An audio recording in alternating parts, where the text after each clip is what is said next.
FSN Radio. It's all about what's next. Go to financialsurvivalnetwork.com and sign up for your free weekly newsletter. You'll also get 3 free reports. The Financial Survival Network. It's all about what's next. Welcome. You are listening to the Financial Survival Network. I'm Kerry Lutz. Today is 1/15/19, right in the middle of the month. The month's halfway gone already. Hey, as always, we invite you to be a part of the show and email us, kl@kerrylutz.com. Well, the shutdown is now 25 or 26 days long. It's become the longest government shutdown in American history. And yet, somehow, we're still surviving. How can this be? I thought you needed the government. I thought the government was there to help you to do things that you couldn't do for yourself, and yet you seem to be surviving okay. Well, here to discuss is our good friend, Frank Vernuccio. And Frank, welcome back to the show. Kerry, it's great being with you again. So, we're surviving, and the government, 800,000 employees, hundreds of thousands furloughed, all sorts of government employees not getting their checks. My goodness, what's going on here? You're absolutely right. Government maintains its essential functions. You're starting to see longer lines at the airports, which raises the question, way back when the TSA was first formed, whether that would not be a better function for the airlines themselves to provide rather than the federal government. But here's the problem. The Democrats don't seem to have any real reason to negotiate from their political perspective. They know that their allies in the media are going to blame this on Trump. Trump, being somewhat pugnacious, has said, that's fine, blame it on me. The Democrats like the fact that you have people streaming over the border because, to be very blunt, they see them as future Democrat voters. And in some cases, considering the moves like states like California and New York, they might even be voting illegally in 2020. So the Democrats are in a situation where they have everything to gain and nothing to lose, and so the shutdown continues. What's rather ironic, Kerry, is that no one in the media seems to want to talk about the fact that it takes two to tango. A shutdown is the result of two parties not being able to agree.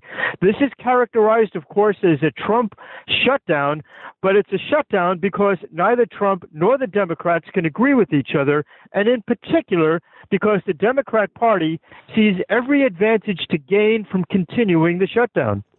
Well, okay, I probably might have agreed with that up until there was an article yesterday in the Daily Caller from supposed high-ranking Trump official, government official, firmly in the Trump camp, who said basically this is a major opportunity to purge the government of all of these people that you just don't need, who are useless, the so-called non-essential employees. If they're not essential, why do we have them? Businesses can only employ essential employees. When they do too many non-essential employees, then they go out of business. And then today, I read an article that said that once an employee has been furloughed for 30 days or more, there is a procedure that can be followed whereby his job can be eliminated, or her job can be just gotten rid of. Follow the procedure, 4-step procedure, they're gone. So maybe this is Trump playing 4-dimensional chess. Maybe he really wanted this shutdown so he can get rid of all of these employees that do absolutely nothing. Well, unfortunately, I mean, that's a great point, Kerry, but unfortunately, to do that type of reshaping of the federal government, you'd have to have congressional approval, and it's clear that that would not happen in the House of Representatives. If that's the long game they're playing, then they're somewhat misinformed as to the viability of it. No, this is up. Hiring and firing is an executive function, and they can eliminate jobs. Okay, they can't fire people because it's almost impossible under the federal employee protection acts that have been passed and the fact that they're unionized.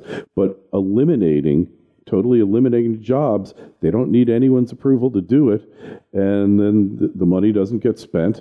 So we could be looking at hundreds of thousands of employees being shown the door, and really a whole revolution in government, because the president can put together departments, he can create new departments, he can do whatever he wants.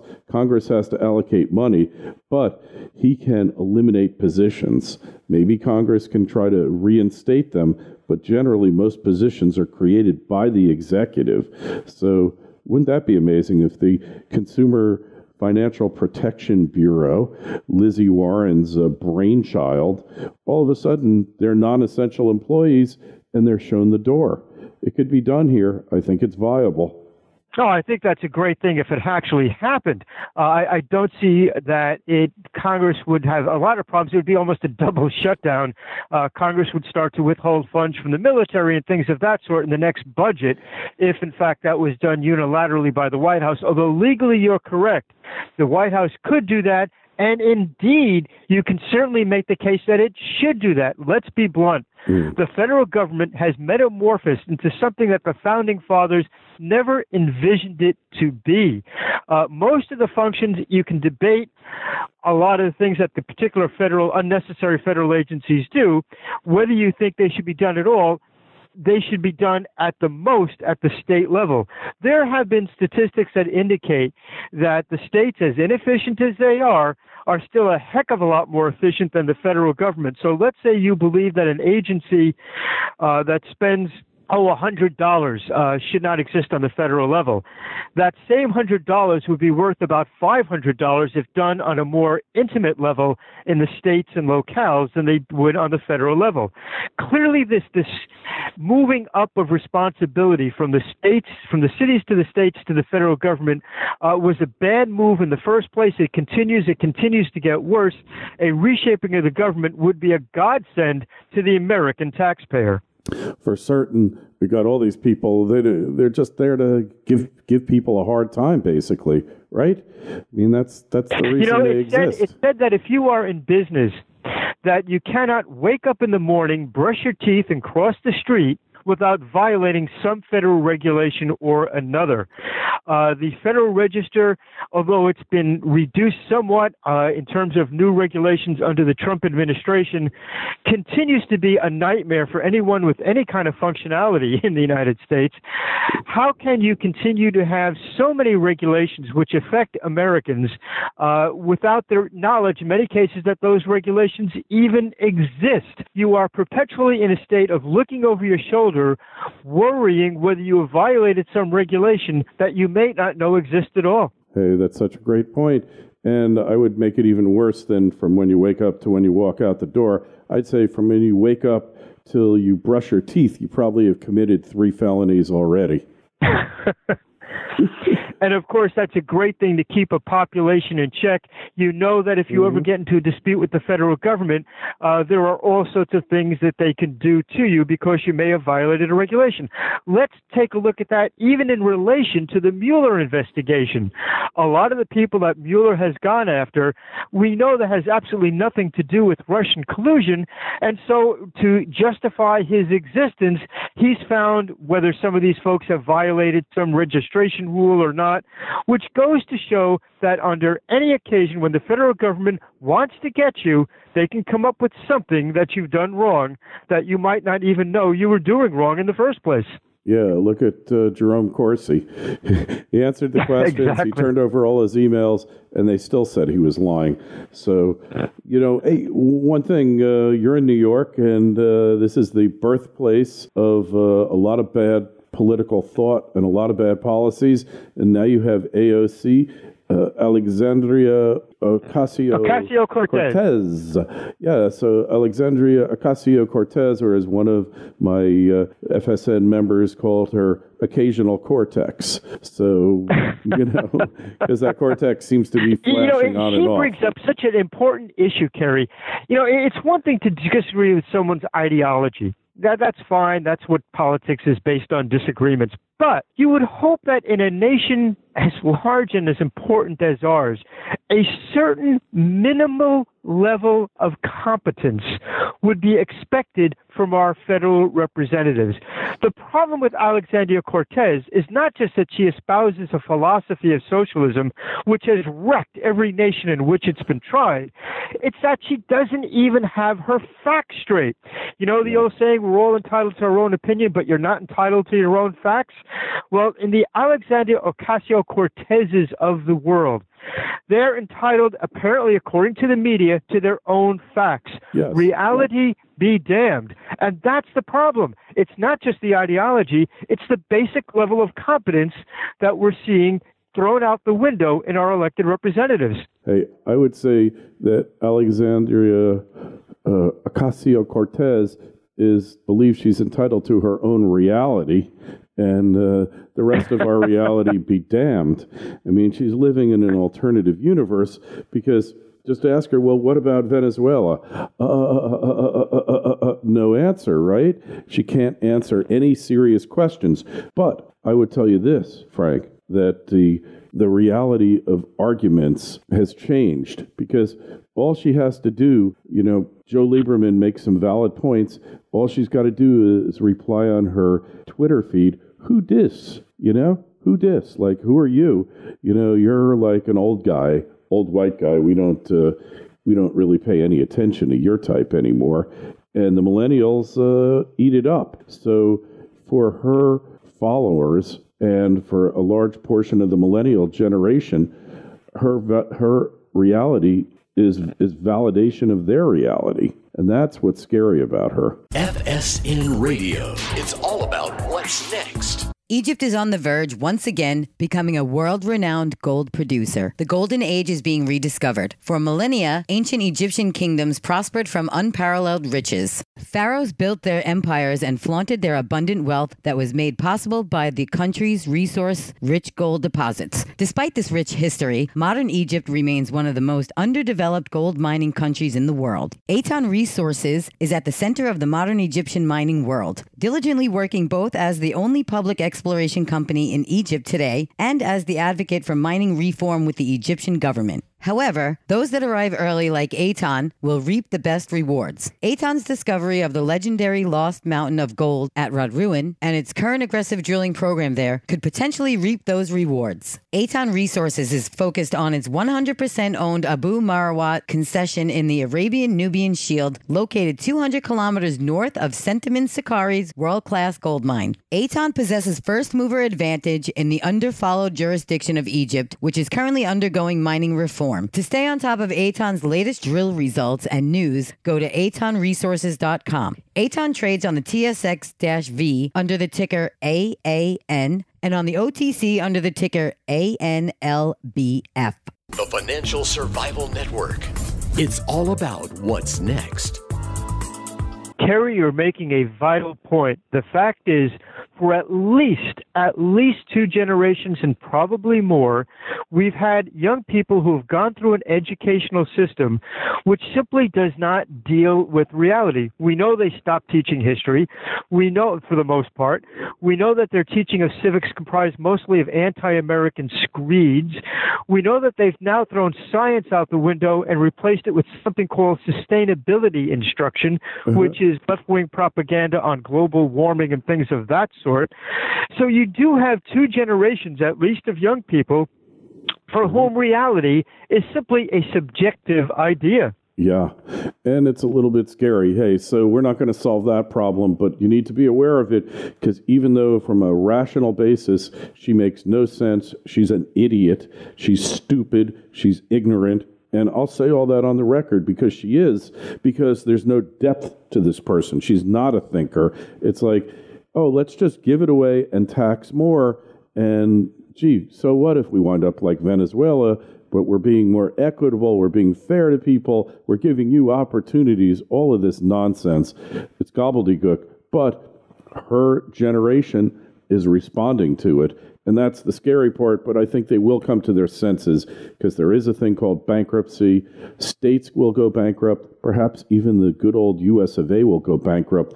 But stuff is going to happen, and her view of the world is going to fail, and it's going to be shown to be a failure. Hey, one other thing. I want to give a shout out, Frank, to the old Tappan Zee Bridge. That is a bridge that crosses between Rockland County and Westchester County, place where I lived for 22 years. And the bridge was built during the Korean War with not the best steel that we had to offer because there were shortages. It outlasted its life. And finally, the one good thing that Governor Cuomo has done is invest in infrastructure. We have a new Tappan Zee Bridge, and that bridge is responsible for a lot of the prosperity of the Northeast, and nobody even knows about it. That bridge, the old Tappan Zee Bridge, finally was ready to collapse, so they got the new one up, and they were trying to manually disassemble it. They couldn't do it, so they imploded it. They blew it up today. And, hey, long live the Tappan Zee Bridge. It's now the Mario Cuomo Bridge, which there should be a law against that. But, Frank, you know, you're the New Yorker. Anyway, a big deal, isn't it? It is, although I got to tell you, a lot of people in the region refuse to call it the Cuomo Bridge. They still refer to it as the Tappan Zee. It is a vital span. Of course, without that, the New York State Thruway, a vital artery for the entire state, would not be able to function. But, you know, in terms of the infrastructure of the state, there's still a long way to go. There's a lot of gimmicks that New York State has been using to fund itself. There are far too many things that New York State has been doing to bankrupt itself. We know that the numbers show that more people are leaving the state than entering it. We're essentially losing population, as are the other big liberal states like California. New Jersey. At some point, New York, which has now become a one-party state, is going to start to implode. And I don't think that that the media has been dealing with the reality of how close that is. Yeah, it gets closer and closer. The only thing keeping it afloat is booming Wall Street revenues. And at some point, those aren't going to be around, although it might last longer than you think. And then the city, the state are going to financially implode, and couldn't happen to nicer people, even though my kids live in Manhattan, and I'd be sad to see it happen, having lived there so many years myself. But it's an unworkable, untenable system that cannot work in the long run, and yet it's been allowed to fester and continue. So this is what we're left with here. Anyways, Frank, just tell us where we find your work and how we connect with you on the web. Kerry, thanks for asking. It's usagovpolicy.com, and you can find all of our articles. We produce 6 new articles a week, and you can also access our TV and radio show at that same website. Hey, appreciate it, Frank. And look, if you're listening on YouTube or through the podcast channels, whatever, we urge you to please subscribe, like, and share. It really helps the show when you do this. We reach more people. Get these messages out, get these ideas out to people who really need to hear them, because if you don't start following objective reality, you'll wind up in an alternative universe, and you're not going to like it, that's for sure. Hey, as always, check out the Twitter feed at Kerry Lutz, and the Facebook page is Financial Survival Network. We've had a lot of funny stuff on there. My own personal Facebook page is Kerry Lutz. Just Google me there. You'll find it, and we deal with a lot of funny Florida issues, a lot of funny Florida abnormalities and abominations, and you name it, everything happens in Florida. It's still better than New York. Frank, thanks so much for coming on. We'll talk to you again real soon. And to all you folks in Florida, the wind chill factor in New York today is 10 degrees. I love to hear it. All right. Freeze your butts off, but I'm going to be in Vancouver. By the way, I didn't mention this to you. I will be in Vancouver at the Vancouver Resource Investment Conference and the Metal Investors Forum. Anybody out there, reach out to me, and I'll buy you a drink. And if there's if there's too few of you, I'll just buy you lunch, all right? So KL@KerryLutz.com. Look forward to seeing you. Frank, always a pleasure. Kerry, I look forward to our next discussion. FSN Radio. It's all about what's next. Go to financialsurvivalnetwork.com and sign up for your free weekly newsletter. You'll also get 3 free reports. The Financial Survival Network. It's all about what's next.